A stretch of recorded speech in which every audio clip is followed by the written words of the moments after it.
una jornada en la que tenemos muchísimas cosas para compartir.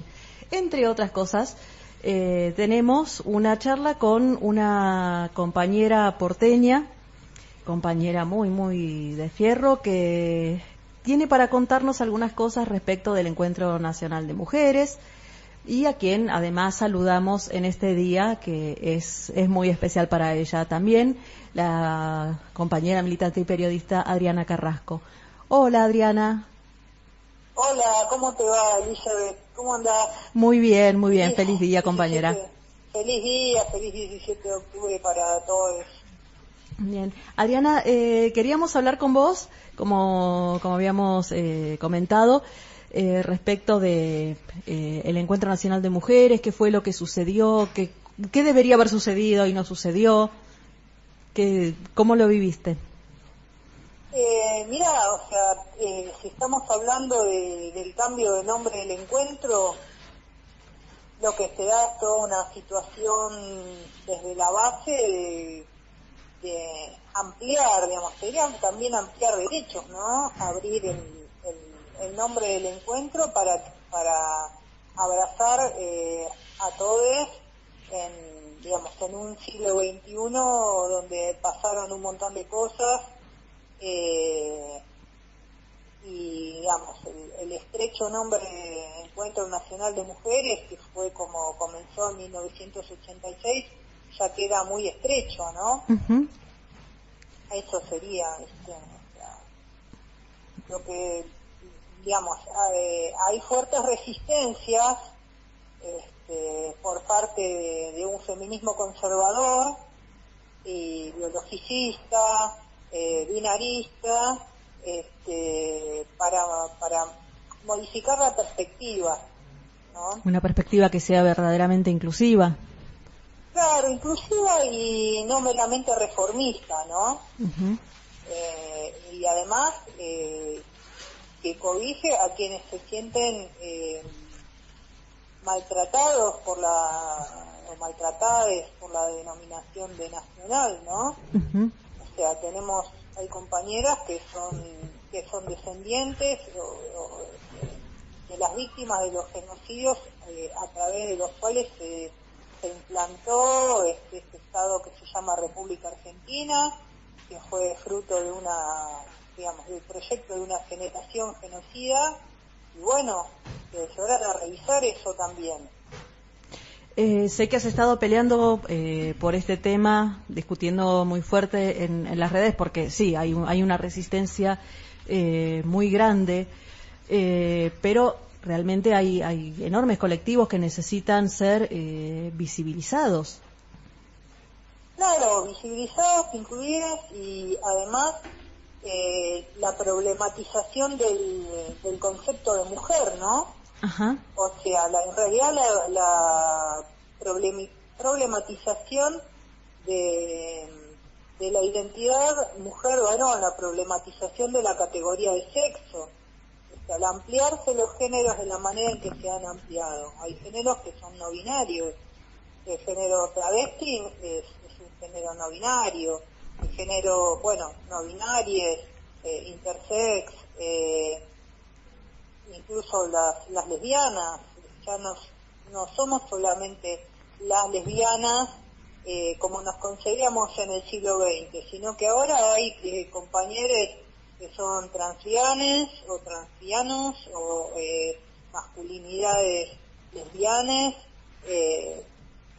digamos, es como que el concepto de lesbiana estalló, así como estalló el concepto de mujer-varón, atado a una clasificación y una jerarquización biológica, que a su vez está atada a una metafísica ligada a las necesidades de producción y de reproducción de los grupos dominantes de poder, ¿viste? Porque la ciencia siempre se construye sobre las necesidades de los sectores dominantes de una sociedad. Aunque uno la vea recontra neutral y qué sé yo, toda ciencia está basada en una metafísica que crea jerarquías y categorías. ¿Cómo se pelea desde adentro? Porque uno de los, hemos hablado de estos temas más de una vez, uno de los problemas es el de un feminismo blanco, un feminismo burgués que solamente entiende el problema de la desigualdad a partir de sus propias reivindicaciones y exige que vayamos todes hacia allí y el resto de nuestros reclamos quedan postergados. Y por otro lado... Perdón, sí. No, digo, y por otro lado tenemos el problema de este reclamo, esta otra cerrazón por el lado de lo biológico, de entender que lo biológico además mal entendido, porque en todo esto siempre queda completamente invisibilizada, mejor dicho, la existencia de las personas intersex. Así que no podemos dividir al mundo en varones y mujeres biológicos, como si no existiera ninguna otra cosa, ninguna otra categoría, ninguna otra forma de existencia sexogenérica. No, pero aunque clasifiquemos por los genitales, o sea, ¿qué es eso de la categoría de sexo? O sea, es una categoría inventada para dividir la producción y la reproducción, porque podrían habernos dividido por a ver quién tiene las piernas más largas para correr más, o quién tiene, no sé, las orejas así o asá, o el mejor oído, o no sé, alguna otra característica al nacer, pero bueno, o sea, las que le resultaba funcional para dividir a la sociedad y crear esta estructura social que padecemos fue el invento de la categoría de sexo, de la misma manera que inventaron la categoría de raza. O sea, a ver, yo recuerdo ver manuales de mi tía Nené, que hoy tiene 92 años, donde se daba las razas como verdadera, ¿viste? Te aparece la raza blanca, la raza amarilla, la raza negra y la raza cobriza. Lo tengo regrabado esas imágenes. O sea, hoy sabemos perfectamente que la raza es un invento, que no existe en la realidad, que es una categoría de la vieja biología racista. Primero se crea el racismo, primero aparece la explotación de personas esclavizadas, ¿no? Sí. Por un grupo social. Después aparece el racismo como ideología, porque digamos hay que quitarle la condición de seres humanos para poder explotarlos y esclavizarlos de esa manera, y después aparece la categoría de raza. Es posterior la categoría de raza, no es anterior. Lo mismo ocurre con la categoría de sexo. Primero empieza, digamos, la situación de obligar a un sector de la humanidad a realizar determinadas tareas, después aparece el sexismo y después la categoría de sexo. Perdón, ¿estamos con algún problema? No, estamos escuchando bien. Estamos bien, y digo, ¿cómo combatimos esto? ¿Qué herramientas tenemos, además de, bueno, por supuesto, instruirnos, difundir la literatura que tenemos a mano, pero ¿cómo damos esta batalla? Mira, la batalla se está dando en la realidad porque, digamos, no es una mera cuestión teórica esto de poner en tela de juicio la categoría de sexo. Está yo solo, o sea, hay múltiples géneros que venían siendo oprimidos y que pudieron emerger. Desde mi punto de vista pudieron emerger por toda una situación de capitalismo postindustrial, financiero, que ya no necesita producir fuerza de trabajo porque las máquinas hacen todo. O sea, en las sociedades, por ejemplo en Buenos Aires, que digamos son sociedades donde está marcadamente instalado este tipo de capitalismo, bueno, han empezado las libertades para que emergiera toda esta cuestión de los géneros oprimidos, tapados, y todo eso pone en cuestión la verdad de la categoría del sexo. Pero diferente es, no sé, digamos, cómo es la cuestión estructural en Mendoza, por ejemplo. Bueno, por ahí es más claro en otras provincias que son más marcadamente feudales, ¿no? Uh-huh. Se necesita la mano de obra servil y por eso se es tan duro con el mantener esta estructura binaria de los sexos. porque se necesita, digamos, producir seres humanos para explotar. Así es, bueno, un enorme desafío. Claro, bueno, se va a ir dando, qué sé yo, además, bueno, yo soy muy estructuralista, ¿viste? No creo solamente en el voluntarismo, ¿viste? Bueno, una cuestión subjetiva. Hay condiciones materiales que llevan a una nueva configuración social y bueno, y si esas condiciones materiales nos dan pie para reclamar nuestras libertades, bienvenidas sean. Porque además son libertades para todos, o sea, la categoría de sexo es ¿cómo decirte? Es como un corsé que nos obliga a todos a funcionar como muñequitos a cuerda, ¿viste? Y de otro modo lo que hacemos es elevar el piso de derechos para todas las personas. Exacto, de derechos y de libertades, ¿viste? No estar tan atados a una situación. Ya bastante tenemos con estar atados o atadas a una situación económica de vulneración, si sos, qué sé yo, proletario, o sos marginal social, o trabajador precarizado, etcétera, ¿no? Ya bastante tenemos con eso. Y racializado, esa es otra. ¿Viste? Que en algunos lugares con todo eso para seguir cargando con todo lo anterior. Lo que en algunos lugares del país está especialmente complicada la situación de las personas racializadas. Vemos formas de violencia que incluyen lo institucional a través de las fuerzas de seguridad. Exacto, sí, todos los hechos del sur y todos los hechos que no conocemos, ¿viste? En lugares donde, digamos, lo que está en disputa es la tierra para sembrar semillas transgénicas y llenarse los bolsillos de dólares.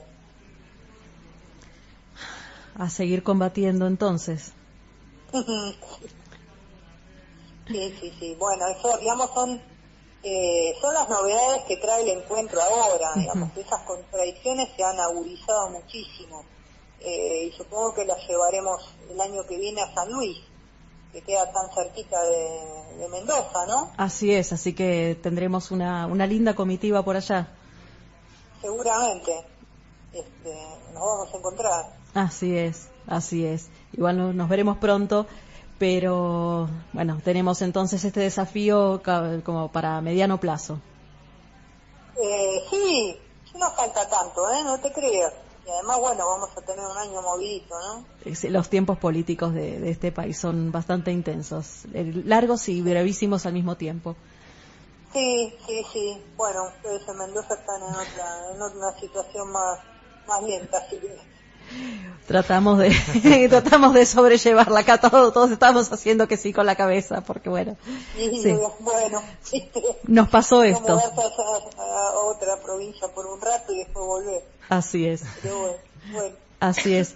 Adriana, muchísimas gracias por esta charla. Ya tendremos tiempo de hablar, de hacer una entrevista con algo más de tiempo, pero bueno, te despedimos con una canción que vos me recordaste que existía y que es bellísima y creo que corresponde para el día de hoy. Bueno. Con la descamisada. Un abrazo, compañera. Un abrazo grande. Feliz 7 de octubre. Igualmente.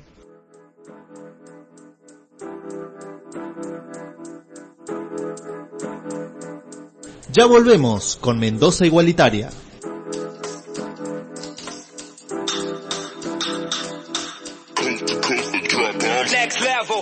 Escuchanos por fmagora.com.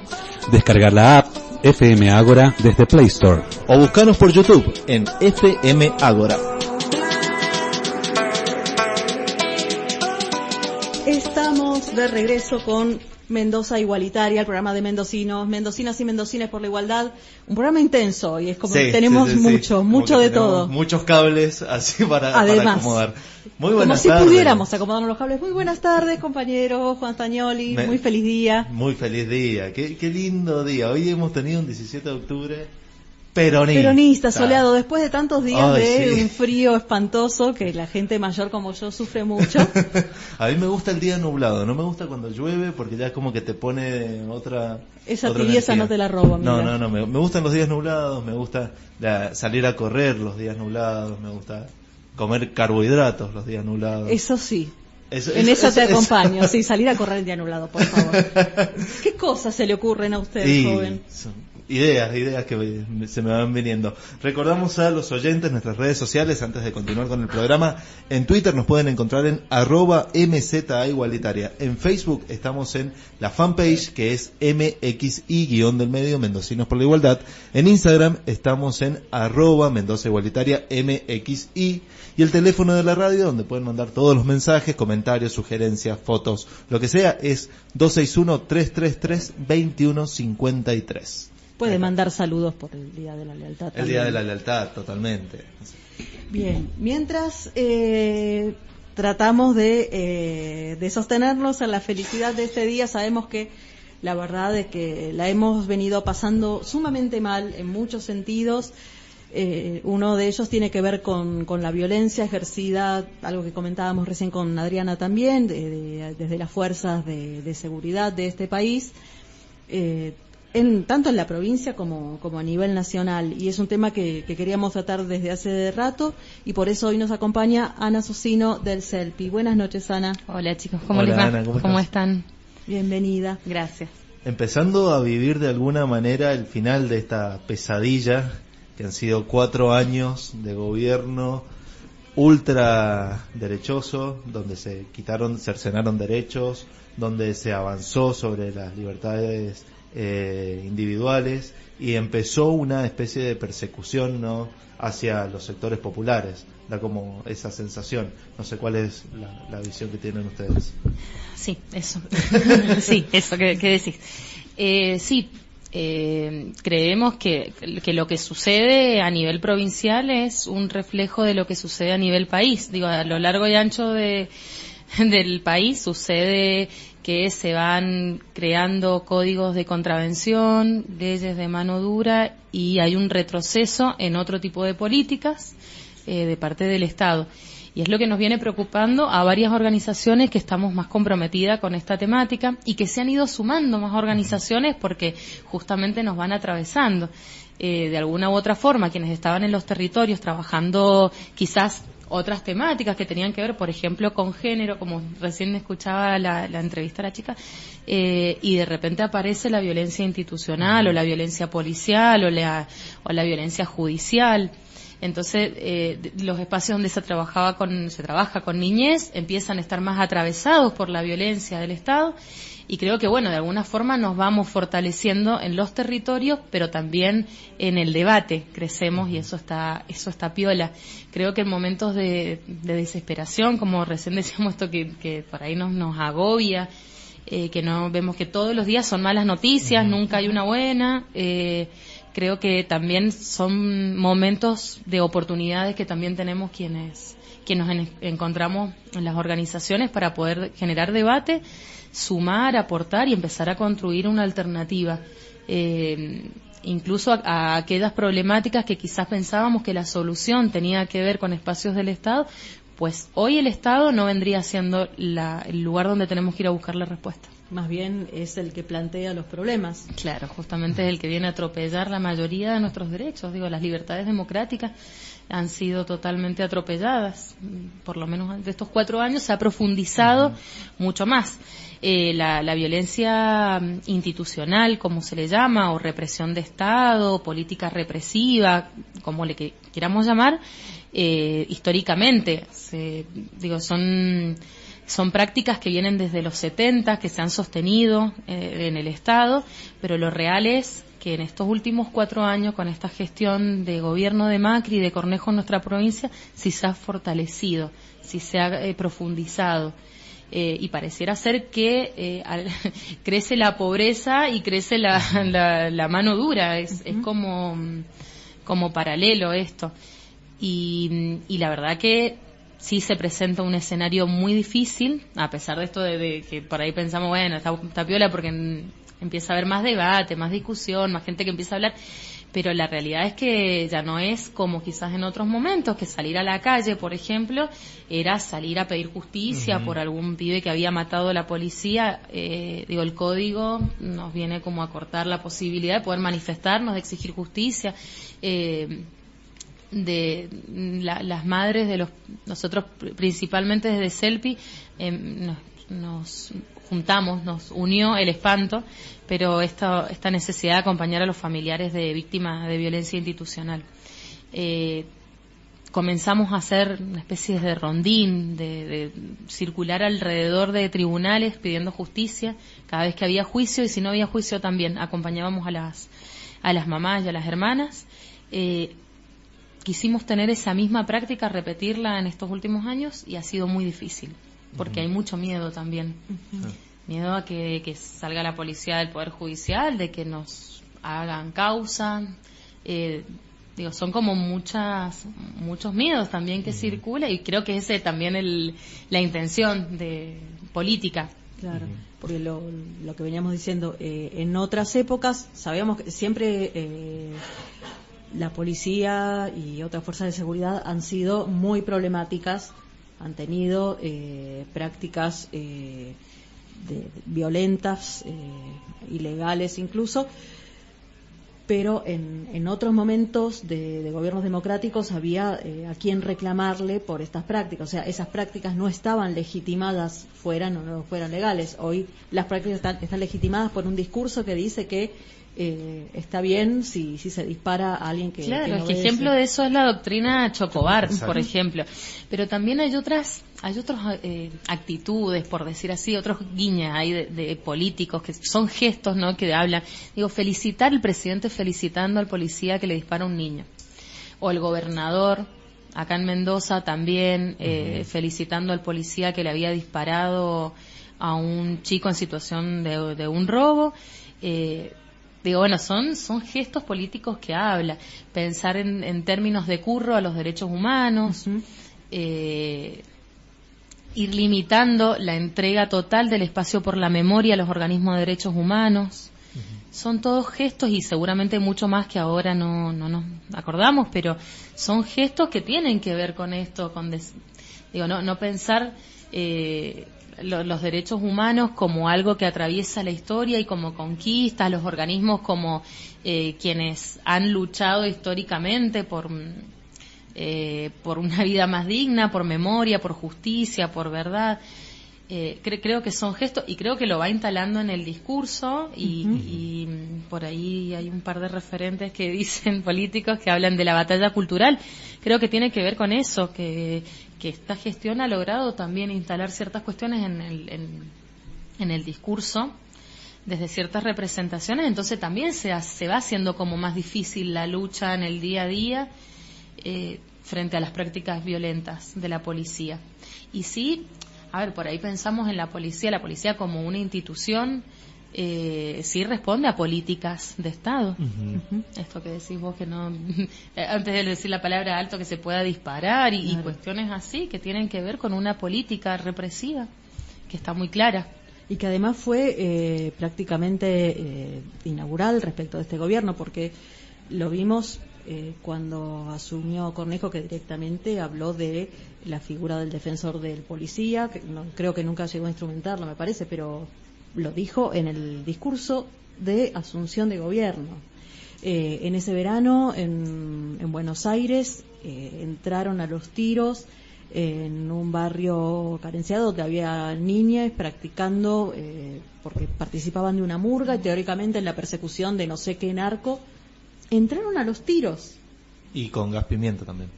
Ese tipo de agresiones. La represión de Cosecha Roja, que fue apenas había asumido Macri. Cresta Roja. Cresta Roja, la avícola, sí. Hacía 8 días que había asumido Macri, y fue la primera represión de su gobierno. O sea, no es que empezaron más o menos tranquilos, y cuando estuvieron ya bien asentados y reconocidos, se empezaron a desbocar. No, directamente arrancaron marcándonos bien la cancha y haciéndonos entender que esto iba a ser así, Seguro, esto iba a venir claro. con Y violencia. es parte de su plataforma en cuanto ahora que vuelve a ser candidato. Digo, de bajar la edad de punibilidad tiene que ver justamente con eso, que responde seguramente a determinados sectores, a nuestra Mendoza, que también espera eso de un candidato, escuchar, pero digo que no es solamente promesas, van por eso, van por todo y tiene que ver con esto, con pensar en que no se trata de la institución, por ahí recalcar esto, que muchas veces se piensa en el policía malo, el policía bueno, que este policía es más piola, en esta cárcel no están tan mal. La realidad es que es un escenario completo, donde las detenciones arbitrarias son permanentes, los allanamientos son sumamente violentos. Entonces, bueno, hay como de todo, un poco en todos los espacios que tienen que ver con el control formal, se evidencian las prácticas violentas. Y a eso sumémosle que, bueno, hubo muchos informes también durante la gestión de Cornejo que hablaban de las condiciones en las que estaban las cárceles también de Mendoza. O sea, situaciones de hacinamiento, situaciones de maltrato, incluso dentro de las cárceles, y que eso también habla, ¿no?, de una política que considera a las personas que están privadas de la libertad como no los consideran humanos directamente. Seguro, claro. Mendoza cuenta con una condena de la Corte Interamericana de Derechos Humanos. Digo, no es menor. No muchos países en el mundo tienen eso, cuentan con un antecedente semejante en donde dice que el Estado de Mendoza es el responsable por las condiciones de detención.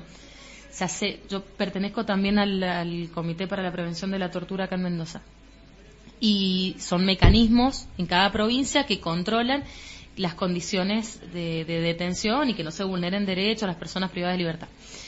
Y la Corte Interamericana viene, revisa toda esta condena, este fallo, a ver cómo están. Y la verdad que hay toda una lavada de cara de parte del gobierno, de parte del Estado. Se pintan las cárceles, muestran los pabellones que están mejorcitos, donde tienen agua, donde no están tan hacinados.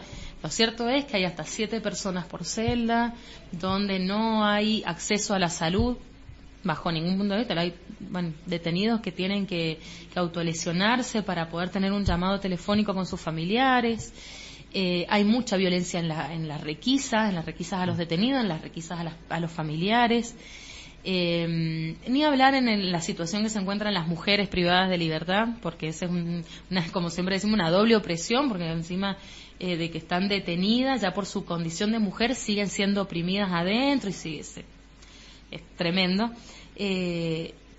Los jóvenes también, los que se encuentran en la DRPJ, digo, cada situación también tiene sus características, pero hay algo que atraviesa todos los escenarios de encierro, que tiene que ver con la violación total de todos los derechos y la tortura permanente, que puede sonarle exagerado al gobernador, que en un momento creo que lo dijo, que en Mendoza no se tortura. La verdad que habría que caminar por alguno de los pabellones de la cárcel que te darías cuenta. No, sí, la verdad que es un panorama muy desalentador, y me quedé pensando hace unos días nada más cuando se viralizó el video de este chico en Buenos Aires, que la policía quería detenerlo y que justo estaba Victoria Donda, y me quedé pensando de que muchas veces eso pasa en nuestra provincia y no hay nadie que los pueda defender. Yo iba a acotar una cosa así. De hecho, hace poco yo vi un video de un nene detenido en Alvear, de 10 años. Pensaba yo, un nene de 10 años, sí. Yo alfabeticé muchos años en un merendero donde cruzar una calle a los chicos les implicaba que los detengan por averiguación de antecedentes 3 o 4 veces por día, chicos de 12, 13 años, entonces directamente no iban a la escuela. Alvear es, creo que el departamento que más muertos por la policía tiene en relación con la población. Y es algo muy común. Y no hay condenas tampoco, ni imputados por los sí, estas racias así de entrar a los barrios disparando eran como muy habituales.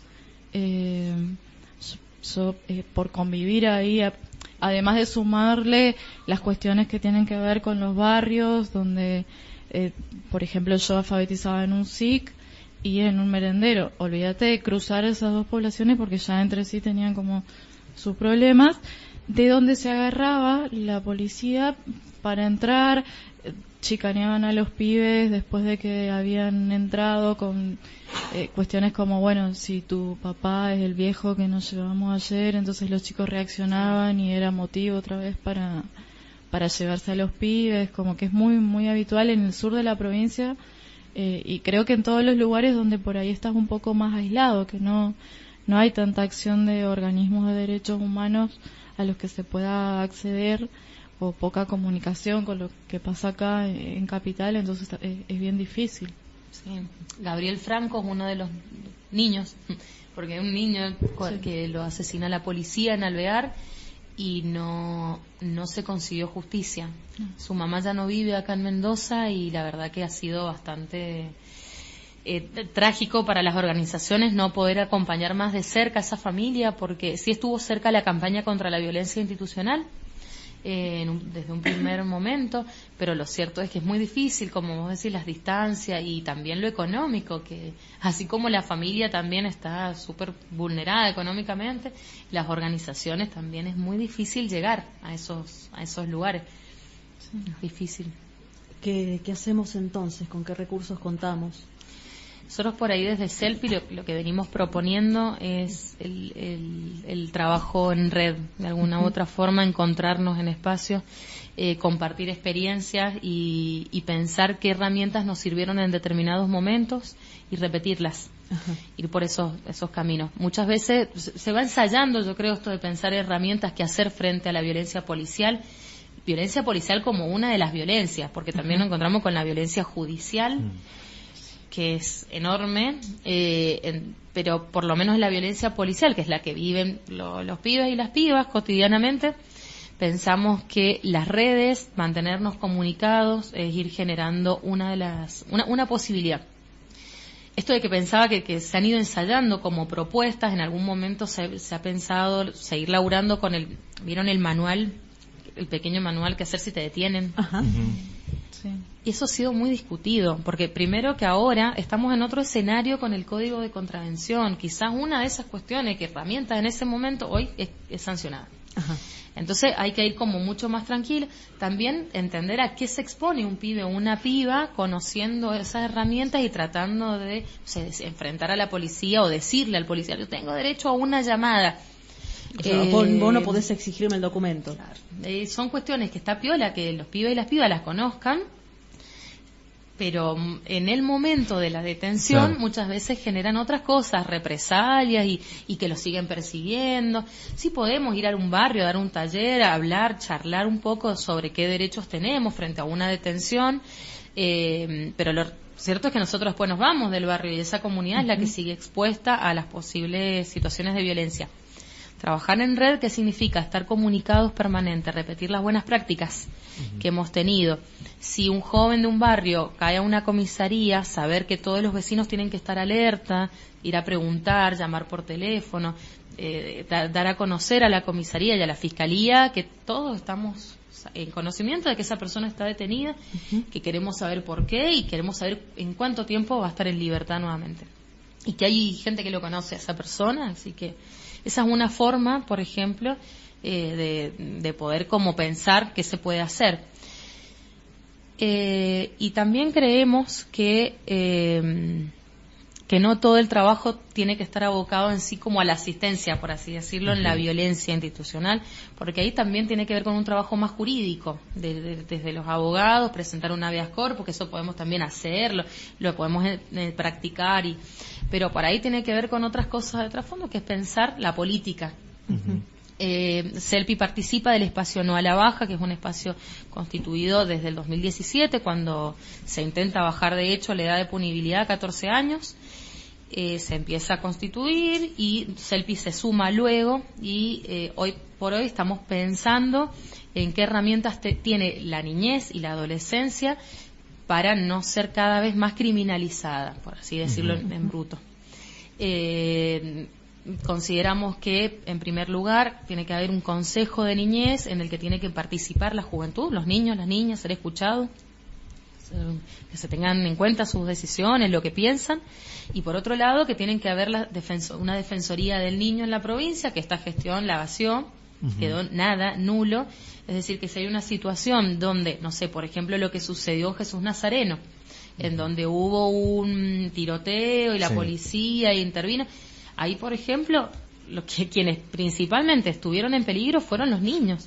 Ahí si existiera una defensora, un defensor de la niñez, se podría haber actuado desde otro lugar. No existe, porque esta gestión lo borró del mapa.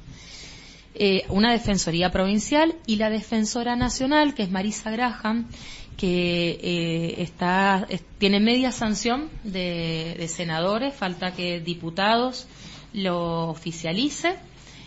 Solamente que hay grupos antiderechos que no están de acuerdo con que las niñas decidan sobre su cuerpo y están haciendo lobby en el Congreso y no permiten que se la oficialice a Marisa, que es una gran luchadora por los derechos de la infancia, sobre todo en lo que tiene que ver con la criminalización, la violencia institucional, y que últimamente viene como peleándola a morir el tema de la ESI y el derecho a decidir, esto que hablaba. Por suerte hemos logrado un espacio, por suerte no, por la lucha, y con todo lo que venimos armando, un espacio que es multisectorial. Por supuesto no hay nadie del gobierno de la gestión, porque no le daría la cara para estar presente entre las organizaciones.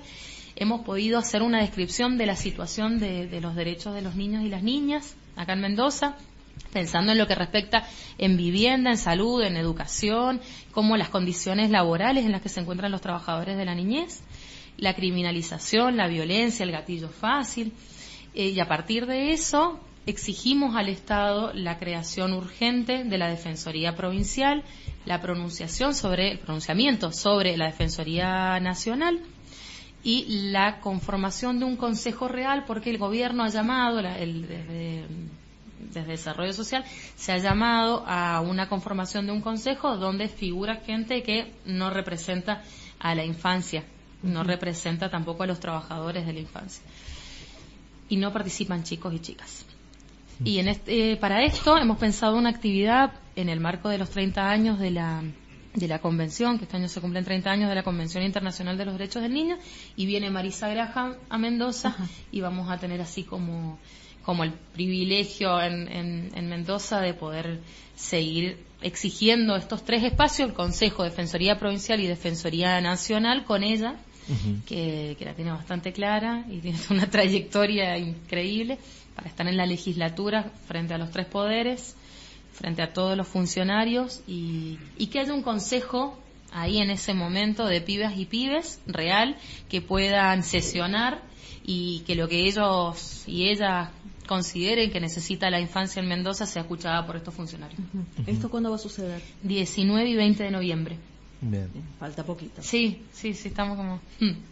Con respecto a, una de las cosas que dijo Suárez durante la campaña era que él iba a hacer la continuidad del gobierno de Cornejo.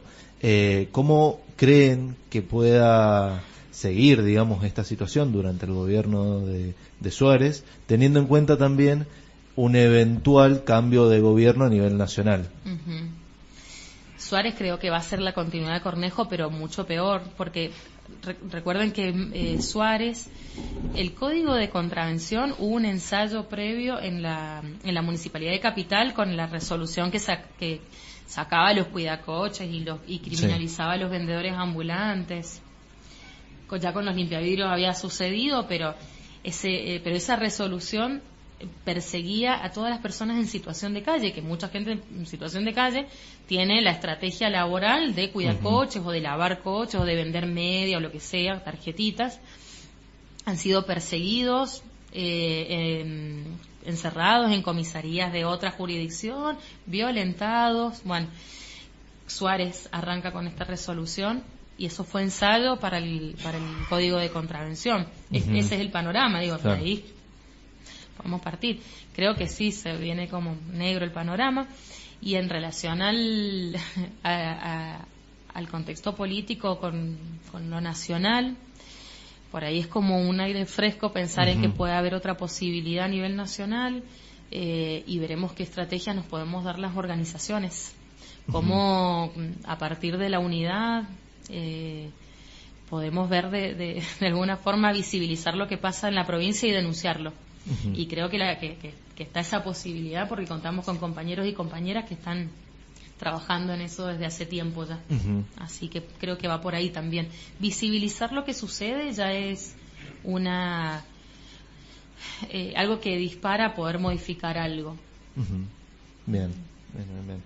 Estamos en este jueves 17 de octubre. Vamos a seguir hablando de este tema, pero ahora vamos a ir a un temita musical. Así es. Y enseguida volvemos.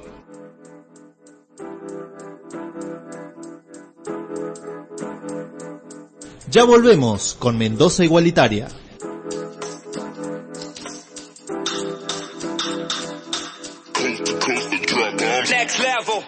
Escuchanos por fmagora.com. Descargar la app FM Ágora desde Play Store. O buscanos por YouTube en FM Ágora. Ahora sí, estamos de vuelta, tercer bloque de Mendoza Igualitaria, el programa de mendocinos, mendocinas y mendocines por la igualdad en esta jornada sumamente especial, 17 de octubre. Empezando y rodeados de muchos amigos, muchos conocidos y también hablando de diferentes temas. Estábamos hablando con Ana Socino, que es miembro del CELPI, y bueno, nos estaba contando el difícil panorama, ¿no?, en el que se encuentra la provincia de Mendoza en lo que tiene que ver con la vulneración de derechos de personas que se encuentran privadas de la libertad y también la persecución policial que realiza y también persecución política, ¿no?, que realiza el gobierno de Mendoza con los sectores populares. Te quería consultar, Ana, si tienen ustedes algún registro acerca de la cantidad de detenciones arbitrarias, de todas estas irregularidades que se producen en lo cotidiano en la provincia de Mendoza. Hay un registro que es a partir de los medios de comunicación, porque el Estado nunca creó un observatorio en relación a la violencia institucional o policial. Entonces, a partir de los medios de comunicación nos vamos como enterando lo que sale ahí, y eso por ahí es el dato que manejamos, que tiene que ver con las muertes en cárceles, en comisarías, o el mal llamado gatillo fácil en la calle, en la vía pública. Son más de 290 desde el regreso de la democracia. Es un montón. Y en relación a las detenciones del código que ha tenido, el impacto que ha tenido el Código de Contravención, estamos pensando presentar informes solicitando esa información. Difícilmente nos la quieran dar, pero sí es un antecedente de parte de las organizaciones, de la ciudadanía, de solicitar información en relación al impacto del código.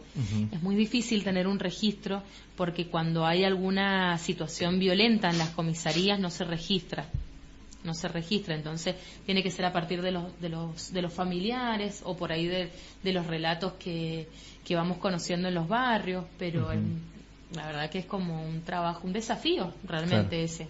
Porque además, convengamos que el Ministerio de Seguridad tampoco da esa información. O sea, no van a ponerse a publicar que si hay alguna detención o que ingresan, por ejemplo, lo que sucedió en el barrio Jesús Nazareno en Guaymallén, fue una situación de que los propios vecinos lo pudieron filmar. Exacto. Y que después el gobierno salió con una versión de que estaban buscando a 2 personas y eso ya justificaba para ellos el hecho de poder usar las armas. Sí, incluso la Correpi, que es una organización, un colectivo desde hace muchos años a nivel nacional, ellos plantearon un informe, o sea, publicaron un informe que daba estos datos, y Bullrich salió por Twitter, mentira, todo eso, no era en esa situación. Le quiso robar el arma al policía, fue robando, no sé qué, justificando la violencia, algo injustificable, el asesinato, la ejecución de un joven. Sí, el Estado lleva muy bien las cuentas de cuántos policías son los héroes que disparan. Claro. Eso sí los consigue, como son considerados héroes y se les hace monumentos y condenación. Bueno, todo eso sí lo lleva a ese registro, pero no las muertes de los jóvenes.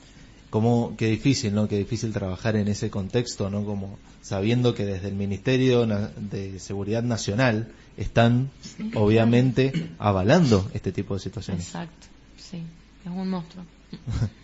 Bueno, Sandra, muchísimas... Ana. Mi hermana. Sí, me quedé con tu hermana así como en la conversación. Ana Socino, muchísimas gracias por haber venido. Y la invitación obviamente está abierta todas las veces que ustedes quieran. Buenísimo. Cuando el espacio no la baja, seguro vamos a venir a hinchar. Totalmente. Y ahora esta presentación que tienen en noviembre también. En noviembre vamos a estar. Y trataremos de todo lo que podamos colaborar y ampliar información, ahí estaremos. Buenísimo. Bueno, muchas gracias a ustedes por la invitación. Bueno, escuchábamos a Ana Socino, representante del CELPI, dando un poco de información y ampliando, ¿no?, todo lo que tiene que ver con la violencia institucional, con todas las irregularidades que se han producido durante estos 4 años del gobierno de Cornejo y también del gobierno de Mauricio Macri. Pero bueno, seguimos en Mendoza Igualitaria y ahora nos vamos a meter en otro espacio que tiene que ver con el ámbito cultural. Despedimos a nuestros invitados y tiene que ver con el teatro. ¿Sí? Sí. ¿Está bien? Sí, está bien dicho? está bien. ¿Sí? Veo que todos me miran, digo, ¿qué sucede? Tenemos a un amigo, un querido, conocido del programa, que, bueno, todos lo conocemos y lo vamos a presentar en este momento, nuestro querido amigo Sacha. ¿Cómo estás? ¿Cómo te va? ¿Cómo andan? ¿Bien? Bien. Medio mal con la alergia, pero bueno. Eso te Mala te iba a praxis decir. con el micrófono, todo se junta. Así estamos. ¿Cómo están, che? ¿Cómo estás, Sacha? Y cada vez peor. Pero bueno, les pasa que el medio mendocino son buena gente en general, pero lo disimulan muy bien. O sea, cada tanto votan a esta gente como Suárez y bueno, vamos a estar cada vez mejor, dicen ellos, ¿no? Claro, sí. Ahora viene la continuidad. Más muertes en la calle, como escuchaba, más miseria, más hambre. Menos espacios Más trolls. donde desarrollar actividades artísticas, Claro, que más nos viene vale, tan es bien. vivir en una incertidumbre, un desafío permanente, a ver si comés, si volvés a tu casa, es por vos que lo hacemos.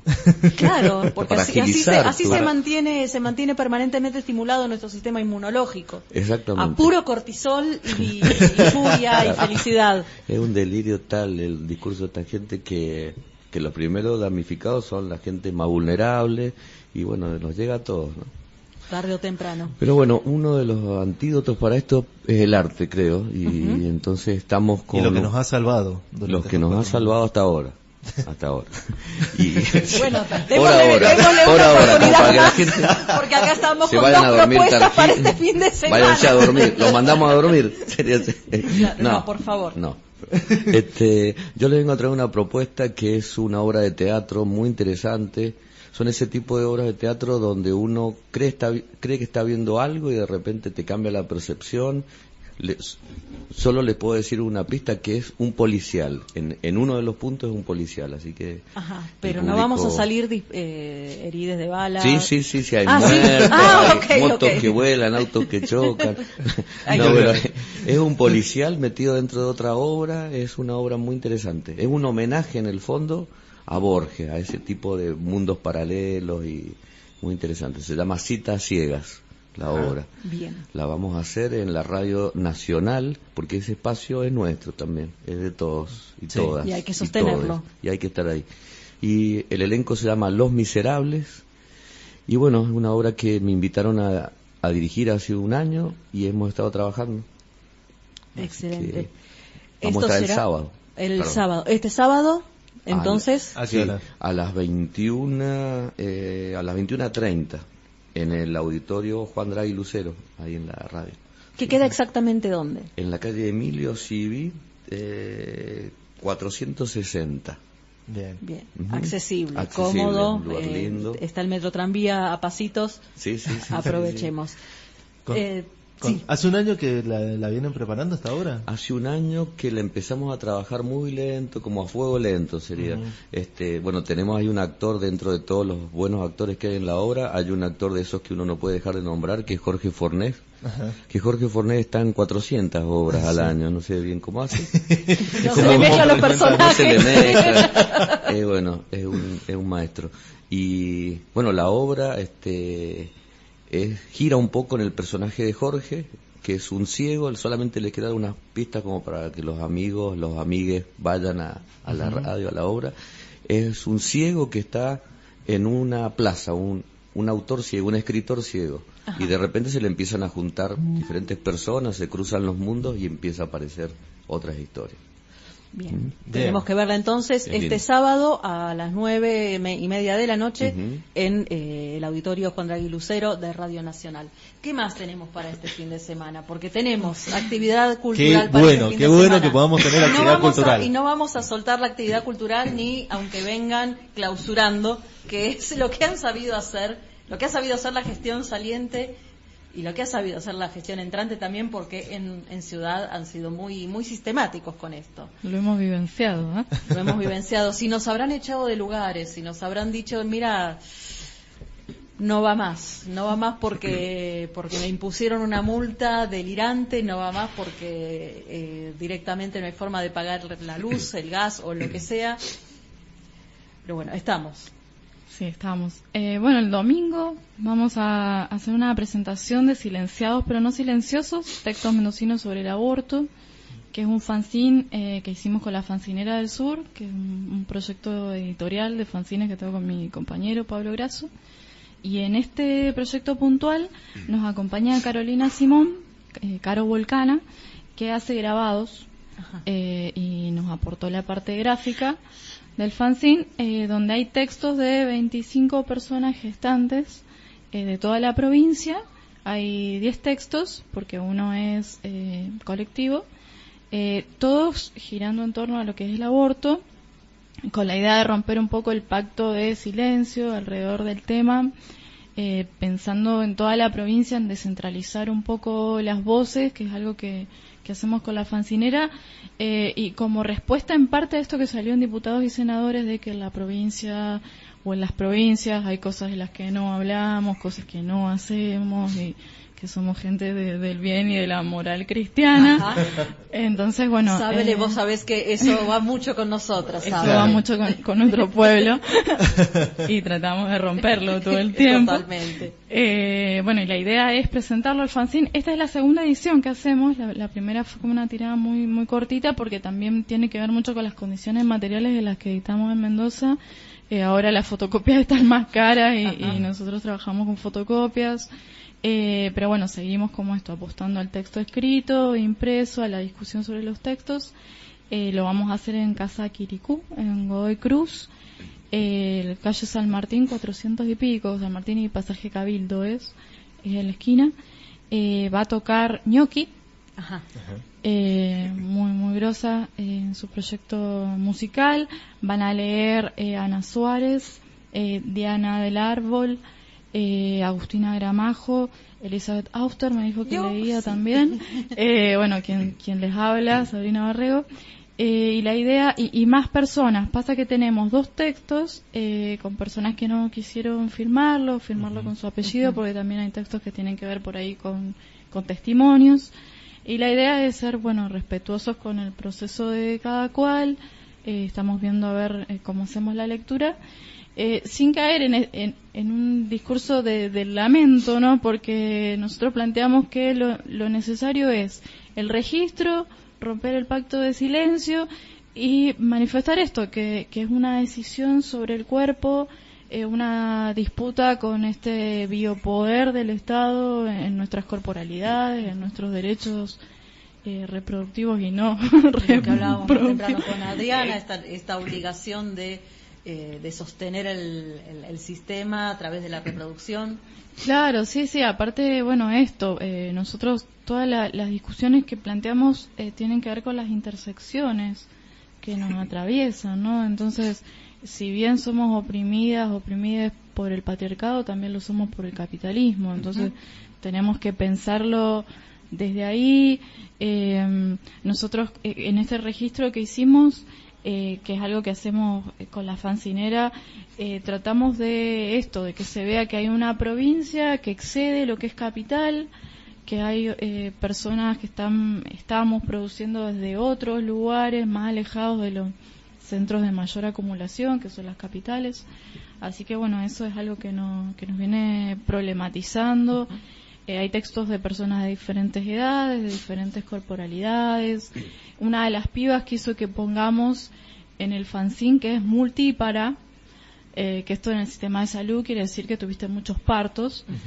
Entonces, plantear esto, que también estamos atravesadas las mujeres y las otras corporalidades por la violencia obstétrica, hay un planteo que está bueno ahora de la violencia ecográfica, porque cuando vos te vas a hacer una ecografía y no planteaste qué vas a hacer con ese embarazo, enseguida empieza esto de los latidos del corazoncito y toda la historia, que es muy violento si vos no vas a continuar con ese embarazo. Entonces está bueno también esto, pensar que hay diferentes tipos de violencia que sufrimos las personas gestantes, que tienen que ver con este Estado queriendo intervenir en eso, con, bueno, esto que planteaba Ana hace un rato, hay ciertas poblaciones vulnerables que tienen un peso moral hasta en sus deudas. Esto lo plantea Verónica Gago en Libres y Desendeudadas nos queremos, de la cuestión moral que termina determinando hasta la deuda de una población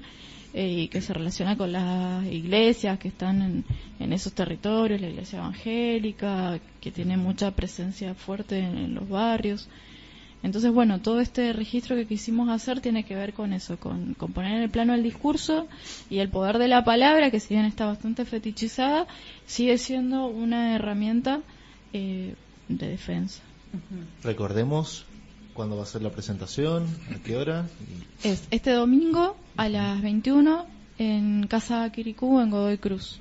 Que decíamos Avenida San Martín. Es San Martín, creo que 411, San Martín y Pasaje Cabildo, es muy fácil llegar también.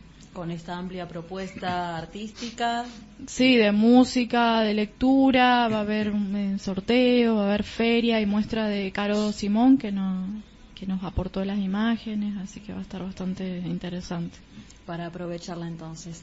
Un fin de semana cargadito. Cargadito. O sea, tenés la posibilidad el de... sábado vamos a la obra. Y después nos vamos a hablar de poesía. Nos vamos a todo.